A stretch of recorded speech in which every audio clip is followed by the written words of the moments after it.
Let's talk about alternate work schedules, remote, hybrid, work from home, all that kind of stuff.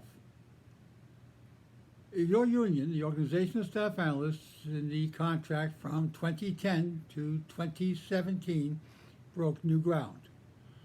We're the only union in New York City government that did this, but we fought hard for something we thought was a good idea. It had come from our members and their contract demands, and we thought they were right. We took it to the membership, and the membership said, yep, go forward with it, and we did. We fought for two things. One thing we fought for was, well, we wanted the right to take like a year off, if we needed to, on unpaid leave. And it turns out that the city was eventually willing to go along with us to the extent that, under our contract, and no other, if you have a very good reason for why you should be taking the time off, like some of your family is sick and dying or something like that, you can take a year off, or if your boss doesn't like it, you can appeal all the way up to your commissioner. Or if that doesn't work, we have a special committee assigned to look into the humanity of the request. Second thing we got was alternate work schedules. Well, that was very important to us because we had figured out that a lot of our people did not necessarily have to be on the job between 9 a.m. and 5 p.m. That 5-day-a-week rigidity didn't quite work when it came to our type of work. Wasn't necessary. Why then were we doing it?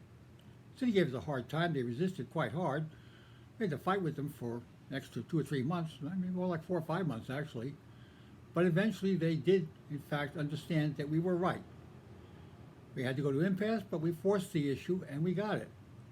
The alternate work schedules are now in our contract as of 2010 to 2017 as something that we can go forth and talk to an agency about and get the agency convinced to do it, and then it's absolutely contractually valid.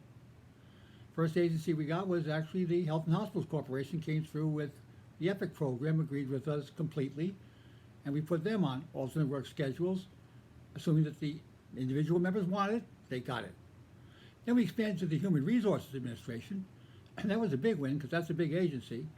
And again, they did a pilot project to see if it would really work with a smaller number and found out it worked really, really well, so now they want to do the bigger number. And we progressed onwards, and we had another dozen agencies pretty well ready to go when along came COVID. And at that point, we stopped doing it because we weren't worried about going to work 3 or 4 days a week. We were worried about going to work. And our grievance section and our negotiations focused primarily on making sure that you weren't asked to go to work if it was not necessary for you to go to work. In fact, most of our people were going to work from home all through the worst of the COVID period, and many of them are to this day. So that is working out well. But we have another contract now negotiation going up. We have just gotten through firming up what we had won in the first contract and the second contract, and now we'd like to expand it.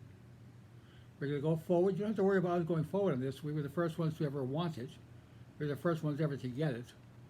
And we'll try to make sure we get you the best possible deal in the upcoming contract negotiation. We look forward to this fight. It's a good fight. We think it's an absolutely valid and reasonable and timely fight. With your support, good gosh, I think we'll even win it. So let's see what we can do.